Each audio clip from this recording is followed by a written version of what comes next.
Hello everyone and welcome back to the Doctor Why podcast. This is a Doctor Who after show where me and Chris review the episode of Doctor Who. This episode is called what, Chris?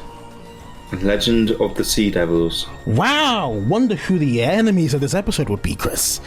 I think it might be the Legends. No, it's the Ovs. That's who it is. It's the Ovs. It's the Sea Devils.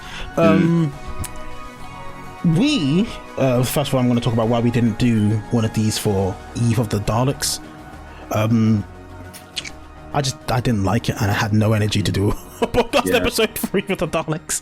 I really couldn't. It was just awful. It just. If we're going to do a really quick talk about that, I didn't like it because I loved the idea of like, oh, it's a time loop, but then everything else was dog awful. Yeah. The character I didn't care for. They started doing the whole Doctor and Yaz love storyline, which I felt was started way too late. Yes.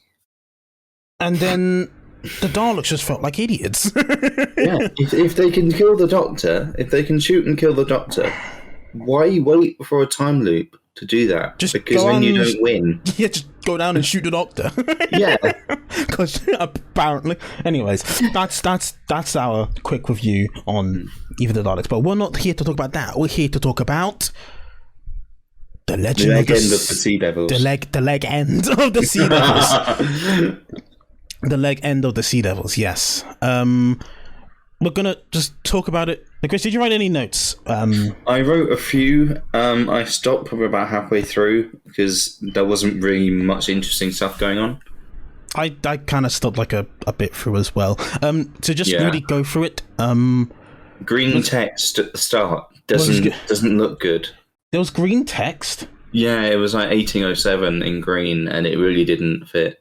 I didn't see that. I just saw. On the top of the bit. I remember. I wrote. So we start in. The episode starts off in this kind of like shanty town, this shanty pirate town area thingy. This bay. This Asian lady walks in looking like a cowboy, like straight from a western. You know. All she needed is a chink sound of a. I shouldn't say that. All she needed was the. Oh goodness! I'm gonna cut that out. It should have made the clink sounds of the boots when she walked in because she was like a cowboy. It's revealed that she's coming for a statue. This middle-aged man and his son is kind of like, she's coming for the statue. We gotta protect it. And the middle-aged man walks out. And we find out that the statue is a statue of a sea devil. And in the hand of the sea devil is a human. It was a massive sea devil. I thought they were gonna have giant sea devils. That would have been cool. Like compared to giant humans, you can have you can have really tall ones. I don't even think the statue was that big. I think it was just really weird perspective with the CGI. No, I mean, but compared to the human. True. Yeah. We found out the CGI was bad though. The CGI in a lot of points were not good. But then we found out that this woman starts chipping away at it, and there's stone bricks kind of cracks all around.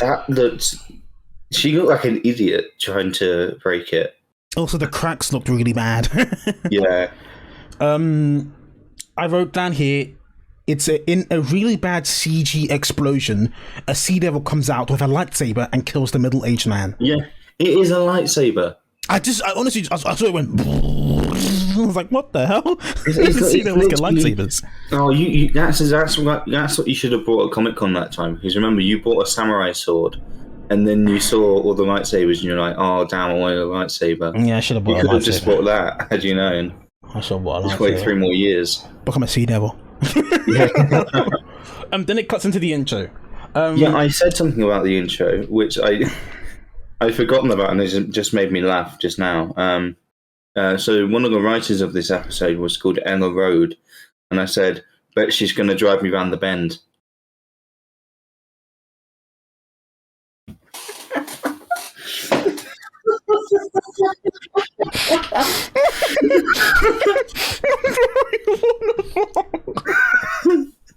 I bet she's going to drive me round the bend.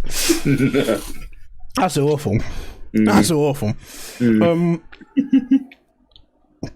The group captured the Sea Devil later on. Yeah. Because the Doctor and Yaz and all these people come out, and the Doctor's earring starts getting dragged. Yeah. I like that detail. It was cool to remind people she's got an earring. One thing that was really stupid after that happened. Yeah. Is that Dan comes out in his pirate gear. He's like, yeah. And then Dan literally says, Yaz told me to wear this. And then the Doctor goes, Yaz, did you tell Dan to wear that? I'm like, yes, he just said she told him to wear that. You don't trust him. Like, did you not listen? He just said that. Come on now. And John Bishop is no longer funny. He's no longer funny. He was not needed in this episode. No, he wasn't.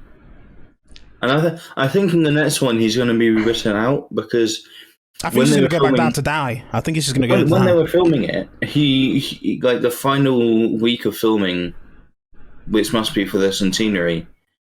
He wasn't there. He was on a cruise or something. He was like an entertainer on a cruise. So I think they're writing him out by getting him back together with Di. Which is also really fucking stupid because Di's a bitch.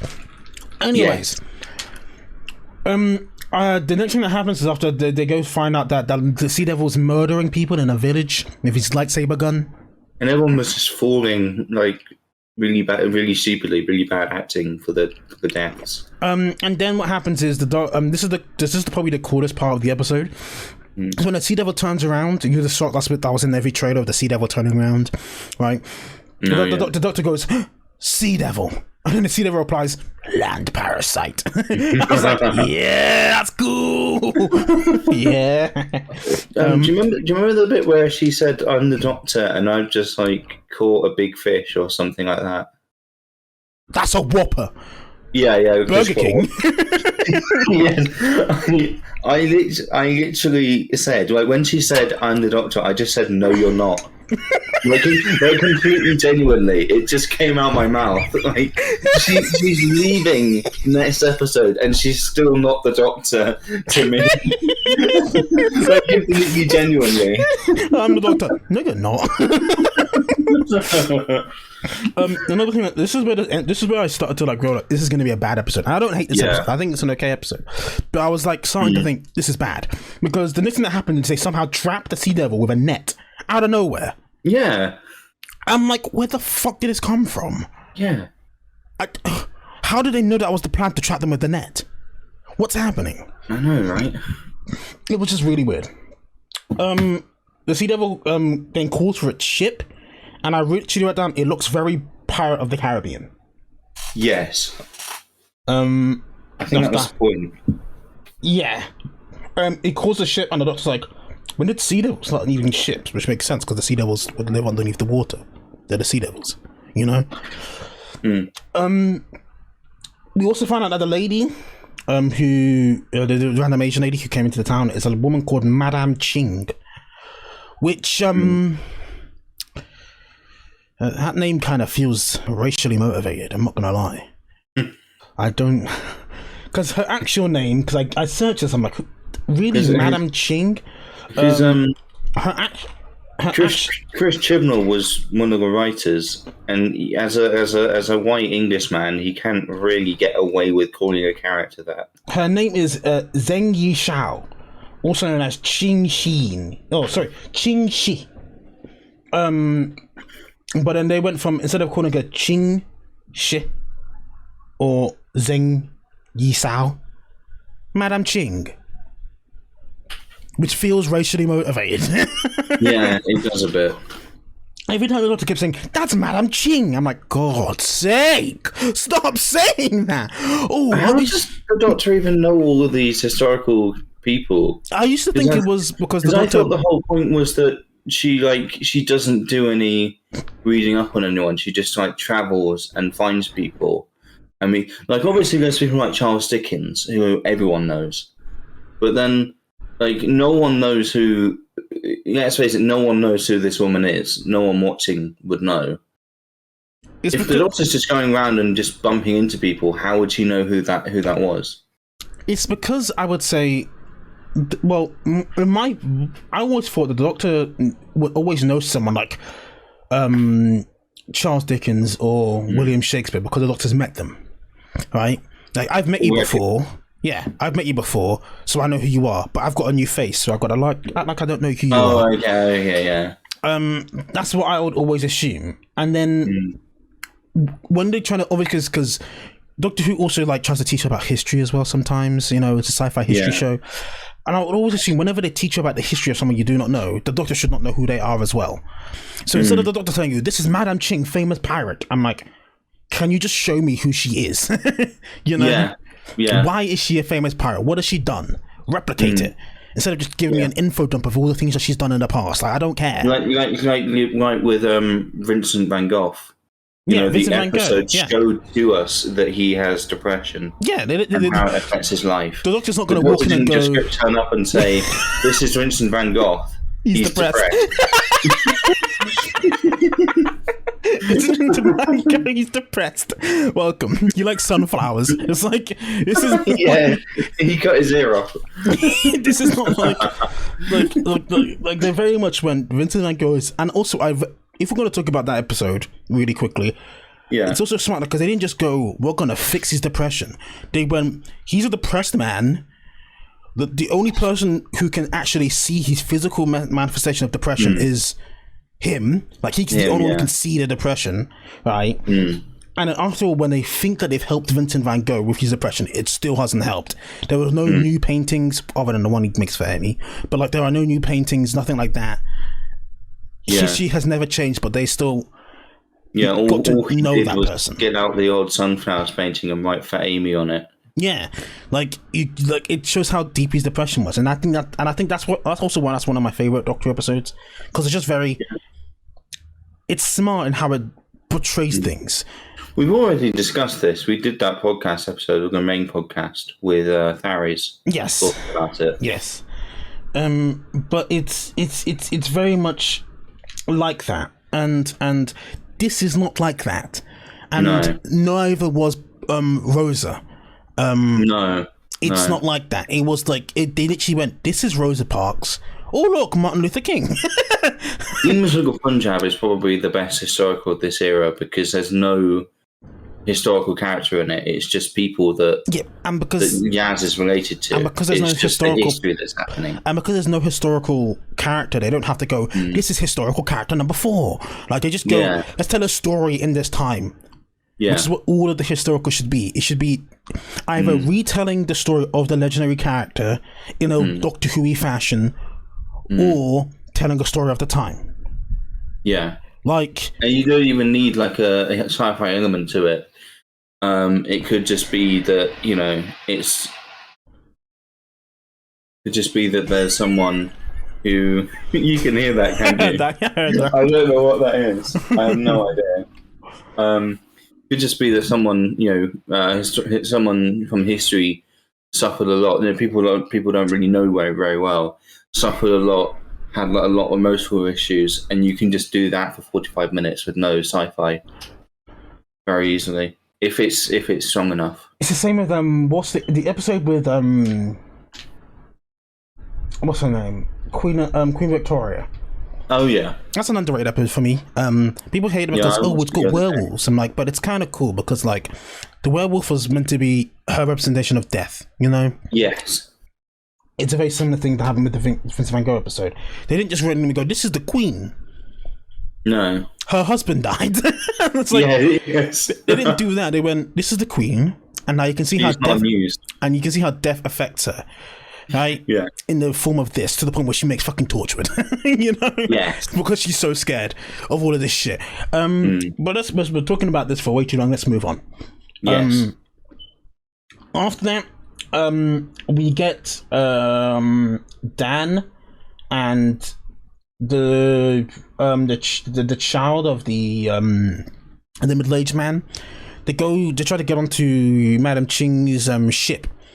Yeah, why did Dan go with him? Because Dan doesn't know who this guy is. He just bumped into him, and Dan literally says, "I shouldn't be going with you. The doctor told me not to wander off." And also, so why do you go with him? Why is the doctor so? There's nothing stopping you from staying. Why is the doctor so okay with just leaving Dan by himself? Yeah, like it's not like he's Mickey or Rory. Like it's not like he's the secondary companion. like the boyfriend of Yaz. He's just a companion on the same level as Yaz. He is a primary companion. He's treated. It's it's whatever. Yeah, the Sea Devil starts. The thing we found out is that the Sea Devil uses this necklace thing to speak. And that's why it's the only one who was able to speak, because of this necklace device. It doesn't explain what the fuck it is. Yeah, but his mouth doesn't move properly. I don't know whether that's the costume or whether they think that was like... That's like by design. Oh, was it by design? Because it uses the thing on its neck to speak, but the mouth kind of like... The mouth wasn't opening. Surely to eat, it would be able to open its mouth. So I think it doesn't need to speak with its mouth. It's like guess, but wouldn't... Its mouth can open. No, but the sound wasn't coming out of its mouth. It was coming out the thing. Yeah, well, I mean, like, we have voice boxes where we have to open our mouths to let the sound out. Otherwise, it's muffled. Mm-hmm. So I thought that was the same kind of thing. But the mouth wasn't moving properly, and I thought that was something wrong with the costume. Maybe it was. Maybe it was. Oh, goodness me. 2022, and... the costumes aren't much better than 1972. Rather than the I would have rather had it. Why does the Sea Devil use it? Because it's explained later on. Well, not explained, but it's shown later on when he works with the other guy. Why that Sea Devil specifically is the one who can speak and the others don't? Because he's the only one who needs to speak. The young boy and Dan follow Madam Ching onto a boat. They are caught. Then we cut back to the Doctor and Yaz trying to find a Sea Devil ship. I liked this bit. I liked the fact that they were playing with time travel in this episode. It could have been better, but I liked that they were going through different time periods to work out what was going on. I did too. And the Doctor and Yaz try to follow the Sea Devil's ship, but surprisingly, the Sea Devils marked their route. So the Doctor decides to leave Dan with Madam Ching and the stranger, and go to the time before the Sea Devils take the legendary ship to see what happened, So they go back in time and they see that the ship leader is throwing all of the people off board. And then it's revealed that the man was working with the Sea Devils. Yeah.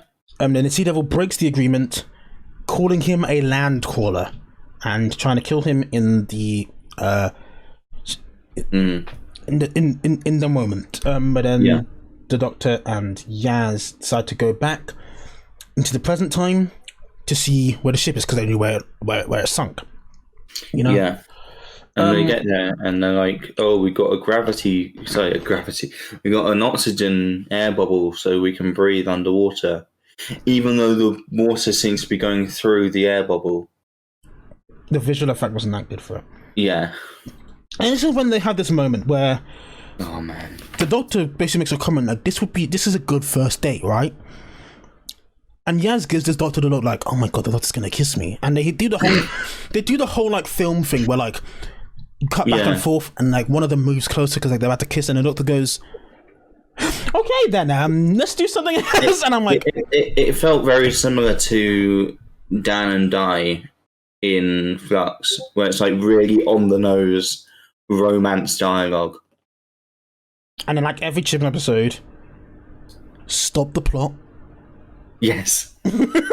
Yeah. You have like the characters are going through their own character arc for this bit, and then the episode starts again. It's time for plot. Yeah. It's time for plot. I think it was Nitpicks who said that. He pointed it out. Oh my god. It's time for plot. Then the big Sea Devil comes in and bites the TARDIS. This is where I stop. No. Before you say that, I want to say my piece, because I don't really have another opportunity to say this, and I don't think anyone else has really realised it. At least no one who makes YouTube videos has realised this. The Doctor has always been committed to his wife. He was committed to Susan's grandmother in Classic Who. We never saw her, but he was committed. He didn't show any, there was no funny business in the TARDIS. And then she died in the Time War, or at least he thought she had. And so he started, dating a few people, and then he married River. And since then, he's been committed to River. The Doctor is always committed, except for now, apparently, because River's still a time traveler as well as the Doctor, so she's always around, even if he can't go and see her. So if he ever tries a relationship again, which apparently she now is with Yaz, you're going to get in trouble. You're going to be cheating. Jesus is not going to like it. you know what I mean, though, yes. don't you? Yeah. I get it. And I understand your point as well, because this also comes back to the other thing I talked about, is how I hate the fact that they fucked up the River storyline because it wanted to be backwards, but it just went and said it's disjunct. And I'm like, okay, cool, whatever. I mean, I like the fact that they do have that night together at the end, where they're both pretty much at the same point. Yeah, that was really sweet. But I agree with you. The night that lasts for like 7 years or whatever. Yeah. But then it's also really fucking, because like this would be a great time for them to bring in River, in my opinion. Yeah. And have that dynamic of like, I'm the Doctor's wife, and the Doctor goes, yeah, that's my wife. And then Yaz goes, okay, you're the Doctor's wife. Well, I'm the Doctor's best friend. It's like, okay. And you have that dynamic, and then Dan just going. The only way she can come back now is if it's like naming the Doctor, where she's from like the library computer, like the library interface. Just download River back into a new body or something. I don't know. Yeah, probably. Be like, River, regenerate. Oh, well, River can't regenerate anymore, can she? No, she can't, but she could be put in a new body quite easily. Yeah, new actor. Maybe the Doctor should get that woman who, from Scrubs, Alex Kingston, and put River in her body. Wow. This is where I stopped writing notes, but I have no idea what I'm just going to go through the iPlayer video and see what happens next. Yeah, I pretty much stopped then. When the TARDIS started moving, when the giant sea devil underwater bit the TARDIS and like was like shaking it around a bit, the inside of the TARDIS was also moving around, but it's a different dimension. We've seen how this works already. If the police box is on its side when it lands, or when it the inside, you have to like bend down the wrong way to get out, because the door's still the right side up. But it's still the right side up. It's a different dimension. It's not going to be affected. It's like, let's say, by what the Sea Devil's doing. If you're watching the video version, you'll be able to see this because it's me, right? Let's say this is the TARDIS, right? This is the TARDIS square. It's facing up the normal way it is, right? Right, and then you walk through, and then you meet the interior, which is like this. If the TARDIS turns this way, the interior stays the same. Yeah. It doesn't turn with it, it stays the same. That's what Chris is basically talking about. Yeah. And yeah, that is true. Thank you. It was one of the jokes with the swimming pool. Yes. How even though the door's facing that way, it's like the Doctor had to open a swimming pool in the walls for River to dive into, which is why that joke is always funny to me. Because if a River was going to dive into a pool, it would have to be a pool on a wall. That's like, what? That makes no sense.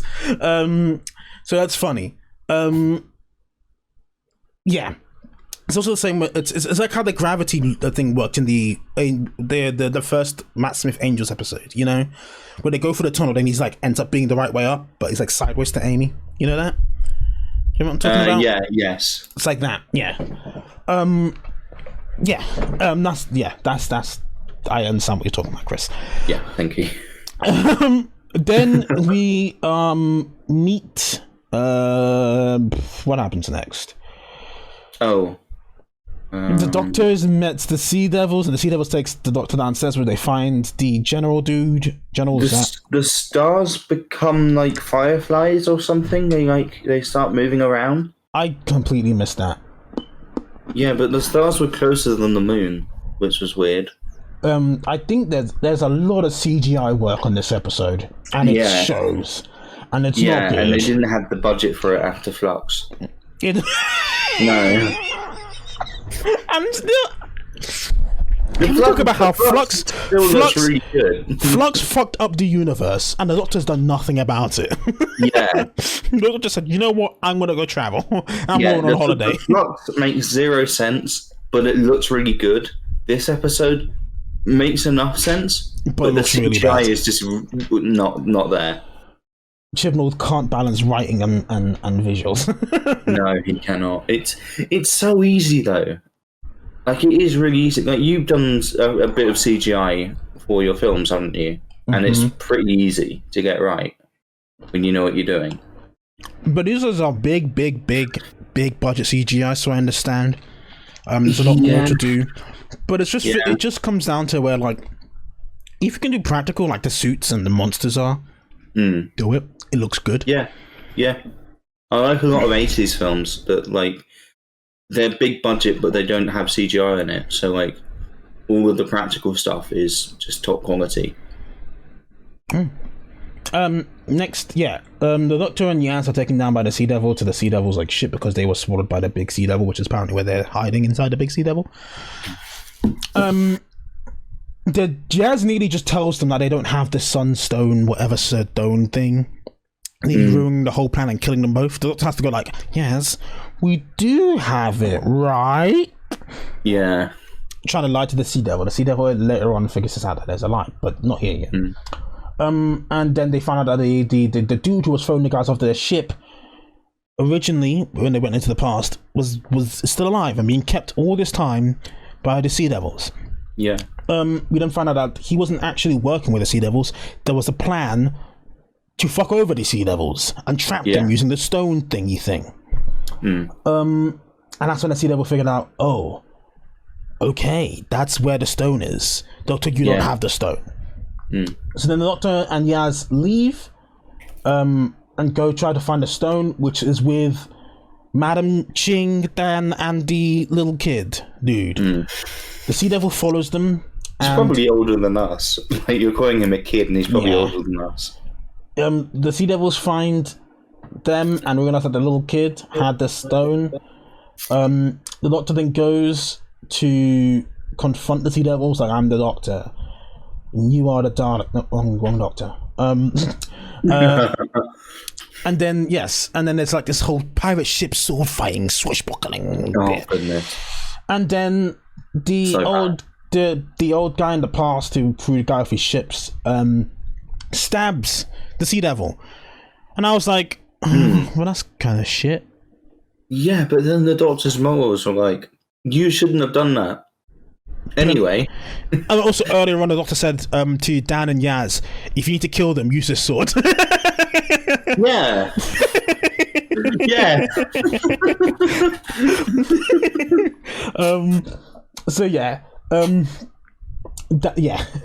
Later they save the universe by doing technobabble shit.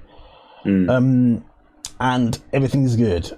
Dan then leaves a voice message for Diane, and like that's not how voice messages work nowadays. Because the way voice messages work nowadays, or voice machine notes or whatever, is when someone rejects the call, you can leave one, right? And it goes into their inbox. But they acted as if it was like an old school house phone. Intentionally. No, because you know how it works is where like it used to be like you leave a message on the answering machine, right? Oh yeah. And you can pick up halfway through because it's that's what they basically did here, but with telephones. And I'm like, that's not how it works. No, you would leave the message and you look at it in your inbox or your voice message. Well, no. If I call you now and you reject my number and I'm gonna give you leave you a voice message, you can't pick up halfway through me leaving that voice message. No, you can't. But she was ringing because he was recording a voice message, but he hadn't sent it yet. I'm not saying that he should have been able to start the voice message in the first place without calling her, but I'm saying that because he hadn't started, he was only recording it, he hadn't sent it yet, so she could still call him at that point. So there was an issue. He shouldn't have been able to start the voicemail without calling her in the first place. It should have been he calls her, leaves a voice message, has a moment where he's like, and then she calls him back. Yeah. Because she sees that he called. She didn't listen to the voicemail, but she saw that he called. And it's like, Hey, Oh, but I she saw spe- that you. but she Yeah, I thought you specifically called no, and but I she was- specifically says that's weird. I was thinking about you too because that's what he said in the fucking voice message. So she Yeah. heard the voice message as he was making it, which is not how it No, works. no. She didn't say I was thinking about you too. She was saying I was thinking about you. Bro, I've got the whole thing up here. Let me look. But I'm pretty sure the point with that was like, you know how when people say, "Oh, if your ears are burning, someone's talking about you." I was thinking it was kind of like that, like because he's thinking about her, then she starts to think about him naturally. Dan says this. Mm. Okay. He calls Diane and he says to Diane, as she's calling it, he goes, Di, it's me. Long time no speak. Well, it feels like a long time for me anyways. Just leaving you a message, so no need to pick up. Okay? Yeah. Just letting you know, I've been thinking about you, and I don't know. I've been having all these mad adventures and I can't tell anyone. You've got it on And mute. I just feel like telling you. I am reading it. Yeah. I know we're not at where we were, but... And then the phone rings, right? Yeah. And then Diane says, that's weird. You're weird. I was just thinking about you and your big daft face. Because she heard what he was saying on the message, bro. That's why she replied like that. And that's not how they work. No, that's not how it works at all. They act like it was like an answering machine. That's not how it works. No, that's not how it works at all. So that just pissed me off. It's like old man chip on somehow mobile phones work anymore. It really pissed me off. He's acting like he's writing it like he's 70. And he's only like, oh goodness, he's 50.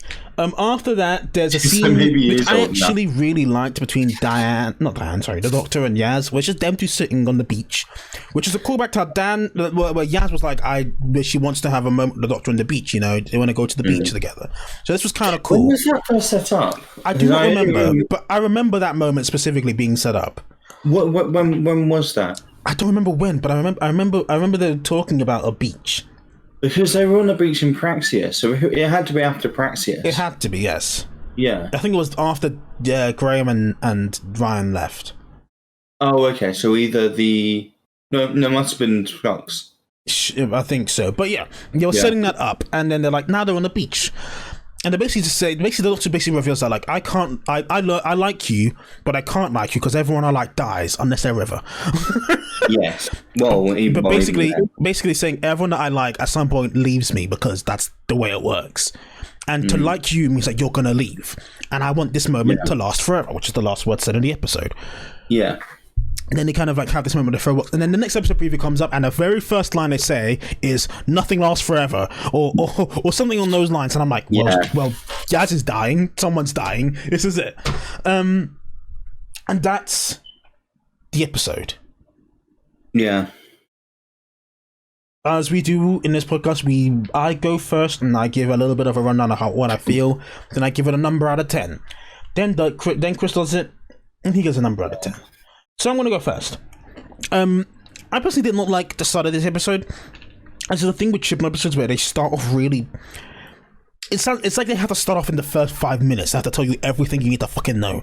The Chibnall, like, you start in and then the first thing that comes in is like, Sea Devil, murder, Doctor, no Sea Devil back, why is Sea Devil back? It's like, what the fuck is going on?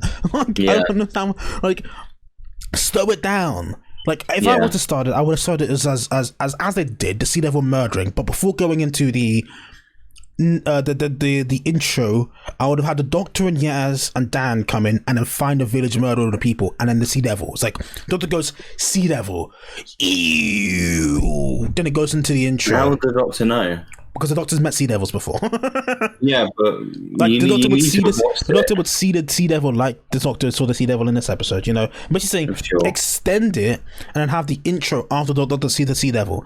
Then when we come back, it's the Doctor and the Sea Devil having their back and forth. I just felt it started off way too fast. They could have slowed it down a bit. In the middle, I liked mainly for the stuff that goes on with Yaz and the Doctor. So I think this is where Yaz is finally getting character in the last 2 episodes of her probably in Doctor Who, which is really fucking dumb. Yeah. Didn't like the other storyline with Dan and Madam Ching because I felt like it wasn't needed. No. They just added Madam Ching for historical person in history. I like how the Sea Devils were. They were actually really smart villains. They figured out the Doctor was lying really easily. They were witty. They were dickheads. They were cool villains. I liked them. And then Dan felt like funny how you know nothing about them, and yet we've been planning to write them into our stuff. I like Dan, but it wasn't needed in this episode either. No, he wasn't. I ended up giving this episode. What did I give the other ones? I think the highest I've given this is an 8. I think the highest I've given this is an 8. Out of all of them, out of every episode. In Chibnall era so far. Yeah. I will give this episode a 6.5. 6.5, okay. Because I feel like it tried... It went really fast, but that's because it's 45 minutes. Yeah. And it did stuff with the characters that I wanted to do from the very beginning of Flux, which is characterize the characters. But it feels like it's come way too late. To the point where I am no longer interested, and I just want to see the next Doctor be revealed as Tania Miller. Thank you. I just want the next Doctor to come out. I want Rosalie Davis to be like, I'm writing this.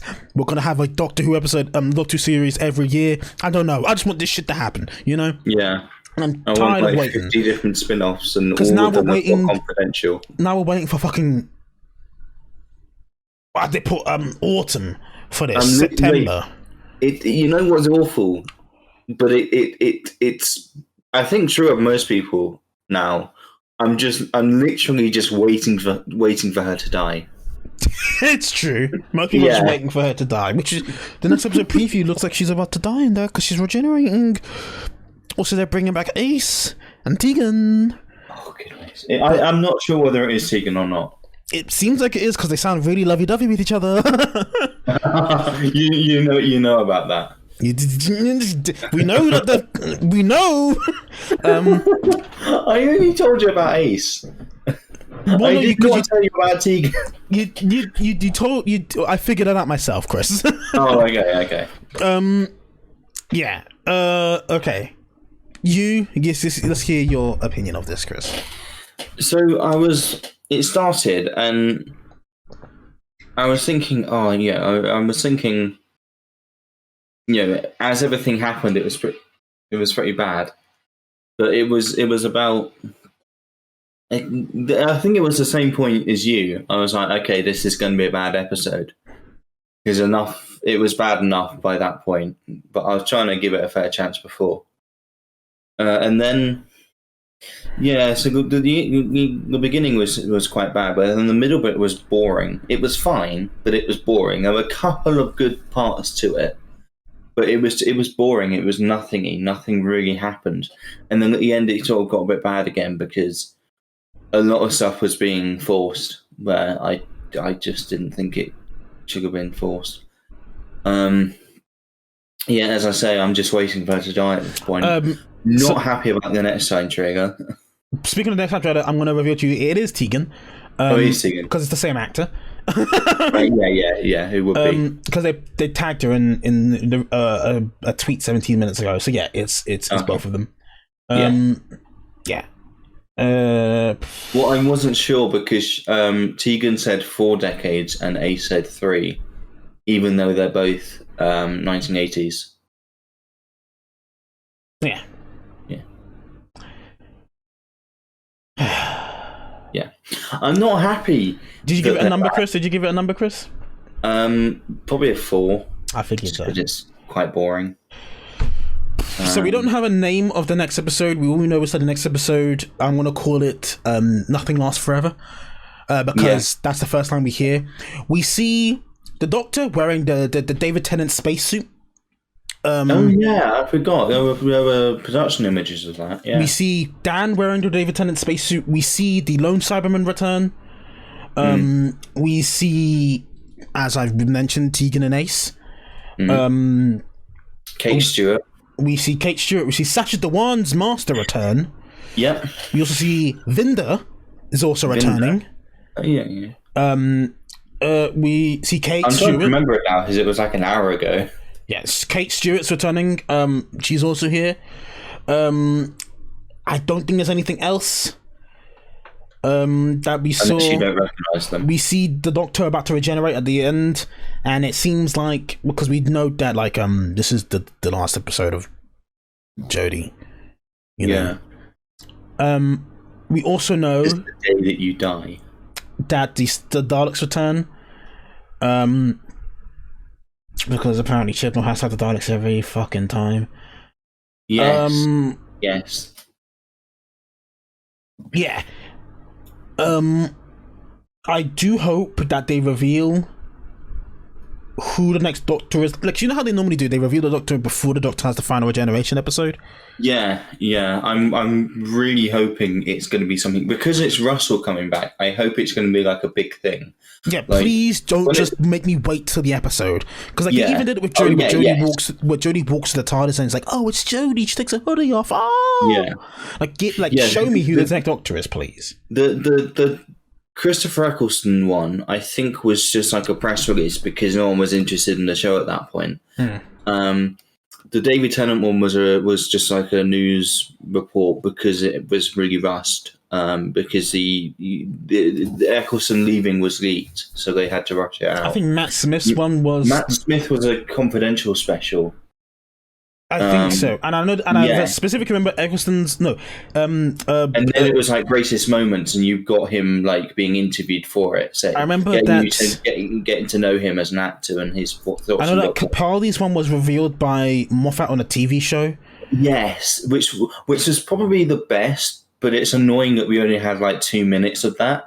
I much preferred when Matt Smith was part of Greatest Moments. After his first reveal, he was later on Greatest Moments being interviewed, so he could actually talk for a while about what he liked about the show. And then I know for exactly that obviously the Jodie one is that she was revealed in between. Everyone remembers the Jodie one, like an episode of EastEnders or something like that. I was like, here is the new Doctor. No, it wasn't EastEnders, it was Wimbledon.